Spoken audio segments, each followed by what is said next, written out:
लाकड़ा उठे लागे झुलो उठे ते भराय ये दादा सरवावे ते दादान दादान तो ले सराय हूँ खाए माल मुरेसी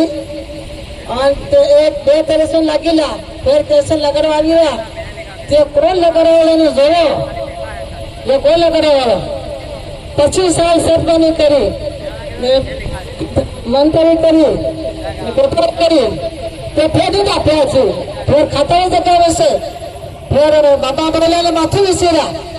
ते माल कहाँ से महाराज कहे बाबू बेटा है कौन रोजगार है नहीं है ते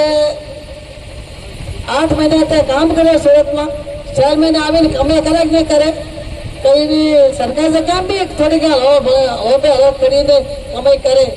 ते कौन करे वाला है ये कहाँ से निभा माने जो कौन करे वाला है जो आज सब पहला था या आदिवासी बेने भैया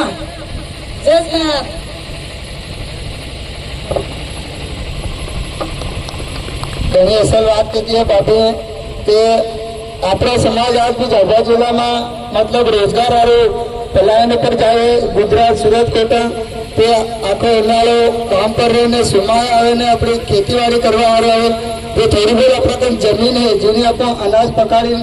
આપણું ભરણ પોષણ કરી શકાય તે જ જગ્યા આપણા તમે કોઈ લે તો આપણે આવનારી પેઢીઓ આપણે ભરણ પોષણ કીધું કરવું તો એના આપણે સભાન લડાઈ લડવી પડે ये जमीन वसाड़ी पड़े बीजी मेर भी काम भी अपन समान जाए वसाड़ी पड़े अगली करूंगा सामाबेन मानपुर